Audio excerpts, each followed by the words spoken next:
of my today's presentation is management of acute myocardial infarction. As we have discussed in the previous class, the history, clinical examination and approach to diagnosis was already discussed. The management of acute ST elevation MI, I will be starting with this.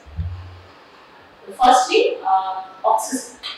As per the recent ACC-AHA guideline, oxygen is only indicated in patients where the arterial oxygen saturation is less than 90%. In uncomplicated cases of ST elevation MI, during the first 6 hours, it is reasonable to use supplemental oxygen unless contraindicated. And if we use increased oxygen saturation in patients where it is not even indicated, the recent studies like AVOID trial, which is air versus oxygen in myocardial infarction, this trial shows that if hyperoxia is happening in patients, it can lead to increase in coronary vascular resistance and therefore decrease in coronary blood flow. So there will be greater risk of recurrent myocardial infarction, cardiac arrhythmias, and greater peak creating cardiac. So we should limit the use of oxygen in cases of acute ST elevation MI. Next is analgesia. The drug of choice is morphine sulfate, but it is also used as in limited basis, only limited in patients who have persistent pain unrelieved without treatment by nitrates and beta blockers.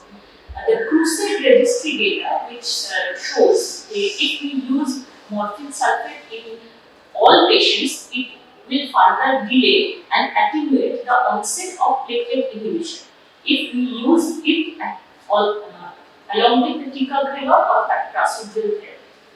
And NSAIDs and selective COX-2 inhibitors like COX-8s, they increase risk of bleeding, recurrent myocardial infarction, thrombotic events as well as death. So it is a class 3 recommendation and it is contraindicated in cases of acute ST elevation. Next, I will be discussing the reperfusion therapy. Reperfusion therapy can be broadly classified into 3 types. This is PCI, percutaneous coronary intervention, usually with stent insertion. Second is fibrinolytic therapy. Fibrinolytic therapy can be further divided according to the drug given. There are 2 types of fibrinolytic therapy. Firstly is non-fibrin specific. It has its own limitations. I will be discussing it further. That is streptomyces, and other one is fibrin specific therapy. Most commonly is tenecteplase used. Other drugs that can be used are alteplase and reteplase. And the third reperfusion therapy modality is arching CLH. When the patient presents in emergency department with history and clinical diagnosis of an acute ST elevation MI, emergency percutaneous coronary intervention in a PCI capable hospital can be different types, mainly 3 types. First one is primary PCI. The patient is presenting to emergency department with symptoms starting within less than 12 hours duration, and he will be starting the therapy with the PCI without any prior fibrinolysis or any other program. That is primary PCI. Secondly is rescue PCI, which is done after failed thrombolysis. It can be done in a PCI capable hospital after transporting the patient from a non-PCI capable hospital. And the third one is pharmaco-invasive PCI, where the patient is already managed in a non-PCI capable hospital with fibrinolytic therapy, and then we are transporting the patient to a PCI capable hospital, preferably within 120 minutes, and if ideal, that is less than 60 minutes, and we are doing PCI on a secondary basis, that is pharmaco-invasive PCI. These are 3 types of reperfusion therapy. So the typical indications for reperfusion therapy, how we will be selecting the patients for reperfusion. The patients who present within or less than 12 hours of acute coronary symptoms unrelieved by sublingual nitroglycerin. Secondly, the new segment ST elevation, as per the recent ST elevation MI guideline, new segment ST elevation in 2 or more contiguous leads with cutoff points like more than 2 millimeter in case of lead V1 and V2 in male, and more than 1.5 millimeter in case of women in V1, V2 leads, and other leads for other leads that is more than 1 millimeter in all population. Thirdly, new onset LVDB. Fourth is posterior MI, and fifth is within 12 to 24 hours after onset of acute coronary syndrome with continuing pain and continuation of evolving infarction. So the patient is diagnosed as per the history and clinical examination as well as the diagnostic markers to be a case of ST elevation MI. Then the patient can present at first in a primary PCI capable center, or it can present in emergency medical system or where the non-primary PCI capable center. If patient presents in a primary PCI capable hospital, preferably within less than 60 minutes of first medical contact, we will be attempting primary PCI.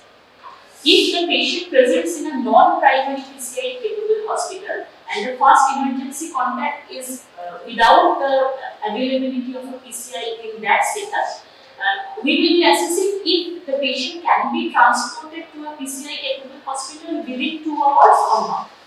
If the patient can be transported to a primary PCI capable center within 2 hours of presenting in an emergency medical system, then we will be immediately transferring the patient to the PCI capable hospital. And the ideal time is less than 60 minutes if possible. And if it is not possible to transport the patient to a primary PCI capable center within 2 hours, then we will be starting with immediate fibrinolysis.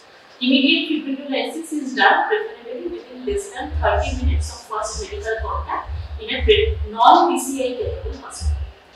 The patient has received fibrinolysis and the fibrinolysis is successful.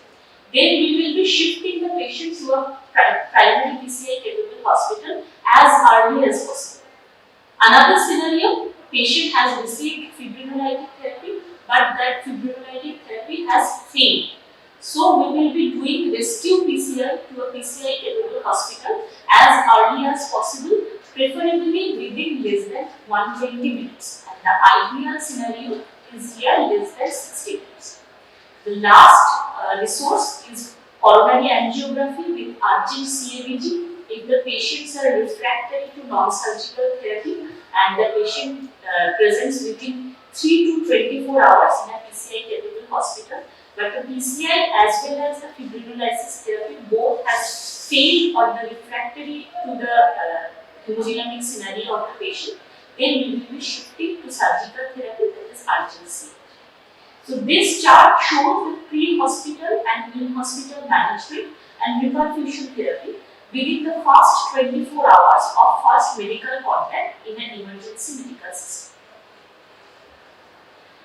So in which patients we will be preferring primary PCI and in which patients we will be preferring fibrinolysis therapy. As per the ACC/AHA guideline, there are 3 class 1 recommendations in a patient who should be considered for primary PCI.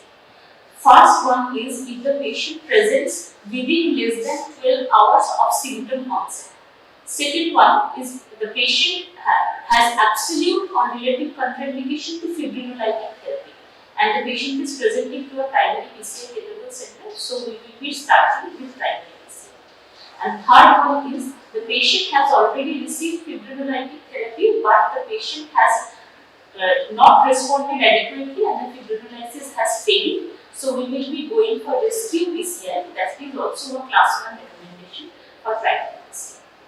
So primary PCI is preferred is if go to balloon time is less than 90 minutes ideally, and as I have said in the previous slide that after the first medical contact to emergency medical system in a non-PCI capable hospital is done, then the transit is, if it is possible, within 120 minutes. Then also primary PCI is preferred. Another one, the third one is primary PCI should be considered if extensive anterior MI with symptoms late presentation after 3 hours or history of previous myocardial infarction or CABG is there then it is also a class 1 recommendation to shift to primary PCI in a capable hospital. So where we would be recommending fibrinolytic therapy? Fibrinolytic therapy or thrombolysis is preferred if early presentation within 3 hours of first medical contact, but there is delayed or unavailable invasive study in that medical setting. But there are certain contraindications of fibrinolytic therapy. There are some absolute contraindications and there are some relative contraindications. Absolute contraindications include previous hemorrhagic stroke, other stroke or cerebrovascular accidents within last 6 months, any intracranial neoplasm, active internal bleeding within 2 weeks, and either symptomatic or under process of diagnosis suspected aortic dissection. These are absolute contraindications of patients to receive fibrinolytic therapy. Whereas the relative contraindication of fibrinolytic therapy include severe uncontrolled hypertension with systolic BP more than 180 mm of mercury during the time of presentation.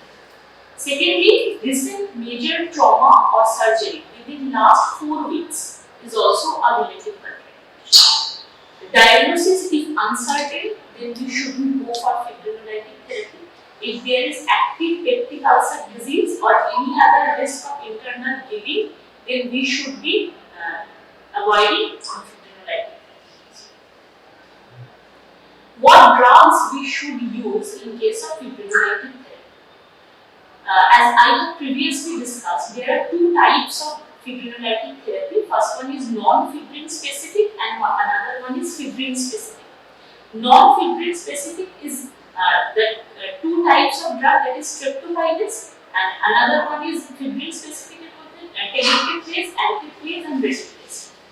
So in case of tenecteplase is the most preferred agent in this case. Tenecteplase is given first is 15 milligram bolus IV, followed by infusion of 0.75 milligram per kg over 30 minutes. That is maximum 50 milligram. That is also followed by another infusion of 0.5 milligram per kg over 60 minutes. Maximum is 35 milligram. In case of tenecteplase, the risk of allergic infection or any hemodynamic perturbation are less than streptokinase. Streptokinase, in case of streptokinase, there is no bolus dose, only infusion dose, and there is high risk of anaphylaxis and allergic reaction, and systemic different complications, most commonly hypotension, may occur in case of streptokinase. Streptokinase dose is 1.5 million unit in 30 to 60 minutes infusion, but it is prone to cause allergic reaction and other complications. So the most preferred agent is tenecteplase in this case. Also, we can use alteplase and reteplase. In case of alteplase also, there is no bolus dose, only infusion dose. In case of reteplase, there is bolus as well as infusion dose. Next is antiplatelet therapy. Antiplatelet therapy, there is a trial called acute trial. Acute trial shows clopidogrel in case of unstable angina preventing the recurrent events. It shows that there is benefit in using dual antiplatelet therapy. So the class 1 recommendation in patients presenting with acute ST elevation MI, aspirin is the most preferred drug. Loading dose is 160 to 325 milligram before procedure, and it should be continued indefinitely in a dose of 81 milligram. 81 milligram daily is the preferred maintenance dose. Whereas other agents are P2Y12 inhibitors, mainly clopidogrel, ticagrelor and prasugrel. This trial shows, the acute trial shows that if we use the dual antiplatelet therapy, preferably aspirin with clopidogrel, there is less mortality in the outcome of the patients, as well as there is less risk of recurrent MI, recurrent reocclusion or coronary stenosis is also less. So when we use P2Y12 inhibitors, the loading doses are, in case of clopidogrel, that is 600 milligram as early as possible, or at the time of primary percutaneous intervention. For prasugrel, the dose is 60 milligram and for ticagrelor is 180 milligram as early as possible. In case of maintenance dose, when the stent is placed after primary angioplasty, in case of drug-eluting stent and also in case of bare metal stent, we should continue the therapy. Class 1 recommendation is for 1 month. With clopidogrel, that is 75 milligram daily. With prasugrel, that is 10 milligram daily. And for ticagrelor, it is 90 milligram twice a day. And the class 3 recommendation, that is harmful and absolutely contraindicated, that prasugrel in cases of patients with prior stroke or transient ischemic attack, it further increases the risk of internal bleeding and the recurrent myocardial infarction risks are also more.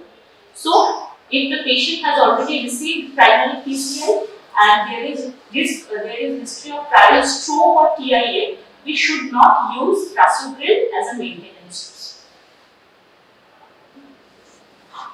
And then I will be shifting to the adjunctive therapies. Firstly, I will be discussing about nitrates. Nitrates are vasodilators, they preferably vasodilators. They decrease the coronary vascular resistance and they increase the myocardial oxygen supply demand ratio. And preferably, it increases the risk of decreases the risk of mortality as well and increases the myocardial blood flow. The ACC-AHG guideline recommends, class 1 recommendation is sublingual nitroglycerin 0.4 milligram every 5 minutes. Total 3 doses for relief of ischemic discomfort. And IV nitroglycerin for relief of discomfort, hypertension and pulmonary congestion. Sublingual nitroglycerin is the preferred agent, but other trials that as the GISSI3 trial, that is an Italian trial regarding IV and transdermal nitroglycerin. But in patients in this trial, there is no significant benefit was shown in cases of reduction of death or heart failure after 6 weeks of this trial. Another agent that can be used in nitrates group is sodium nitroprusside, but its use is limited. If the patient is unresponsive to sublingual nitroglycerin or IV nitroglycerin and there is severe uncontrolled hypertension, then only we should use or should consider nitroprusside. Otherwise, it is not reasonable to use nitroprusside in all patients. The preferred agent is sublingual nitroglycerin. Other adjunctive therapies, beta blockers. Beta blockers are recommended within first 24 hours in those without evidence of heart failure, low cardiac output, shock and bradycardia. Preferable agent is metoprolol succinate extended release as per class 1 recommendation in ACC-AHG guideline. It can be used in oral dose or it can be used in IV titrated dose. But the use of beta blockers is contraindicated or it should not be considered if the patient is already having severe hypotension or there is no ongoing chest pain or the patient's symptom has already been relieved with nitrates and perfusion. So the use is limited in ongoing chest pain and uncontrolled hemodynamic perturbation like tachycardia and hypertension. As far as the anticoagulants are concerned, the preferred agents are low molecular weight heparin. We can use enoxaparin in 1 milligram per kg 12 hourly subcutaneously, or another agent is dalteparin, but the preferred agent in all the setups are enoxaparin. Fondaparinux can be used, but fondaparinux is a factor Xa inhibitor, and as per the trials suggest, fondaparinux should be used along with a direct thrombin inhibitor, that is amitriptyline or vivalirudin. That this combination decreases the risk of bleeding and it decreases the risk of recurrent coronary thrombosis after insertion of a stent. So fondaparinux can be used if the patient is at high risk of bleeding. Unfractionated heparin is also preferred in patients treated with primary PCI. The doses is 60 unit per kg, maximum dose is 410, followed by infusion dose of 14 unit per kg per hour. GP2B3 glycoprotein 2B3 inhibitors preferred agent is abciximab. The class 1 recommendation is it can be considered, and class 2 recommendation is it is reasonable to be given upstream prior to primary PCI. Next is AC inhibitors and angiotensin receptor blockers. Class 1 recommendation is this should be used within first 24 hours. If the patient is not having any hemodynamic compromise, only if the users are very limited, without any evidence of heart failure, without any evidence of cardiogenic shock or any other systemic hypertension. Next is statin. It is a class 1 recommendation in ACC/AHA guideline that high intensity statin therapy, preferably atorvastatin 80 mg per day, we should be using unless contraindicated. Other adjunct therapy includes sedative.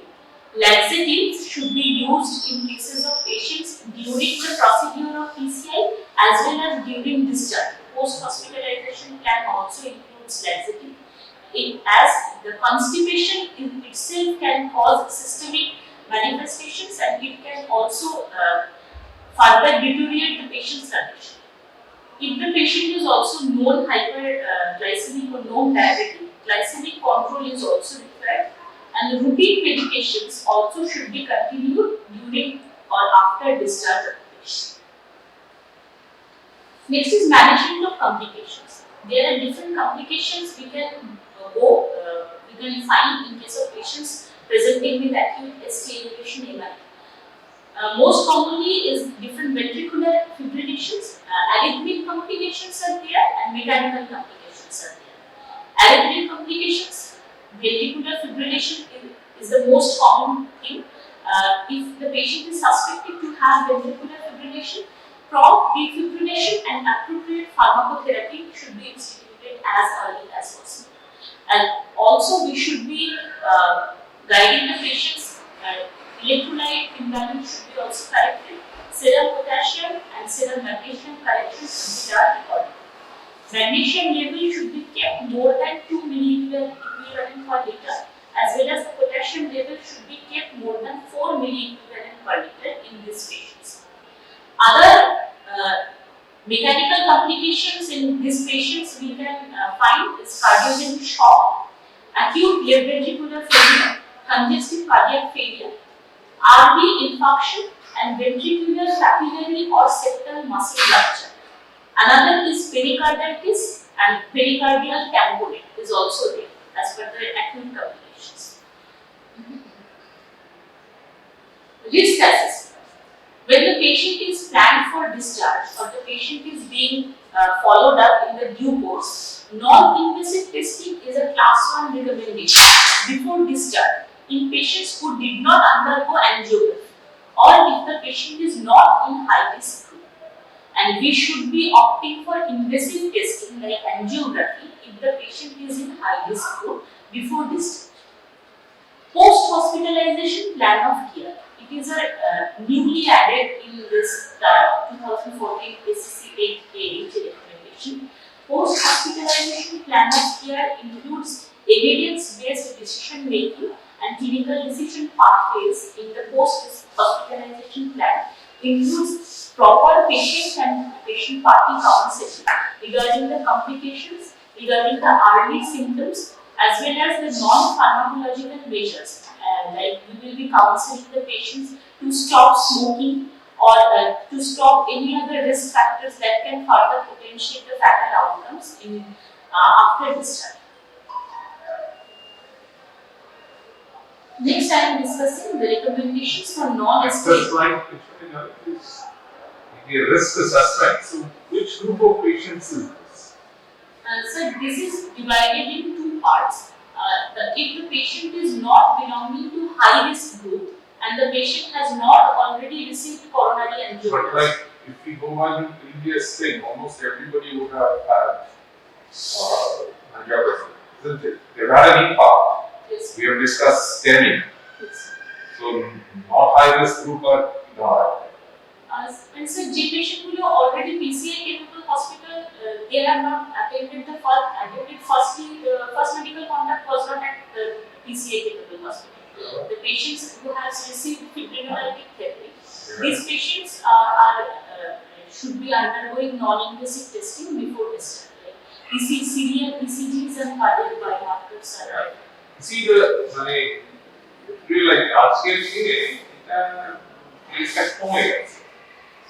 If you are, if this was the situation, say 20 years ago, where there were a lot of places, nuclear thrombolysis was secondary. Thrombolysis is actually pretty compound, and the patients were going to be discharged. There were few centers which did coronary angiography. All this data has been collected from the US, and there was a waiting list for people to get on to coronary angiography electively.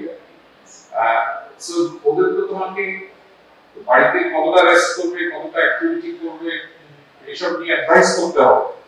So generally the cardiac rehab team একটা থাকতো, they would do a pre-discharge modified groups GMT. ওখান থেকে তারপরে those who did reasonably, those who did relatively better, okay, তাহলে they would then get sort of jump the queue to get a place in the coronary angiography earlier. You just have to be clear in your mind that এই গ্রুপটা খুবই ছোট দাঁড়াবে আমাদের এখানে এখন availability of coronary angiogram is much wider, so most people would even if they didn't get a primary PCI, they would get a pre-discharge angiography and a plan of treatment, either plastic or CBG advice. For non-ST elevation MI and unstable angina. This is the recent ACC-AHA guideline. The different modalities and recommendations are similar in cases of acute ST elevation. Only the important points like oxygen, first modality is oxygen. As in case of ST elevation MI, the guideline is also same in case of non-ST elevation. The class 1 recommendation is it should be supplemented to patients only where the arterial oxygen saturation is less than 90%. Next is nitrates. The dose of nitrates is also similar in case of ST elevation and non-ST elevation with acute coronary syndrome. And the sublingual nitroglycerin should be administered every 5 minutes for 3 doses, and administration of IV nitroglycerin for persistent ischemia, heart failure, or hypertension. Next, analgesic therapy, as I have already discussed, the drug of choice is morphine sulfate, and absolutely contraindicated is NSAIDs and COX-2 cyclooxygenase 2 inhibitors. This is class 3 recommendation. Next is beta adrenergic blockers, as it was previously discussed in ST elevation MI. The initiation of therapy with oral beta blockers should be initiated within the first 24 hours of treatment. In absence of heart failure, low cardiac output state, risk of cardiogenic shock, or any other contraindication for beta blockers like asthma or acute respiratory distress. The preferred choice is sustained release metoprolol succinate as before. It is reasonable, that is class 2A recommendation, to continue beta blocker therapy in patients with normal LV function. And if the IV beta blockers are potentially harmful or absolutely contraindicated in case of any pre-existing clinical scenario, then it is class 3 recommendation. Important point in non-ST elevation is recommendation of calcium channel blockers. Non-dihydropyridine group like either phenylalkylamine or benzothiazepine, like as example the verapamil group or glutiazine group can be used, and initiation of therapy with this two groups should be used if recurrent ischemia or contraindication to beta blockers is there.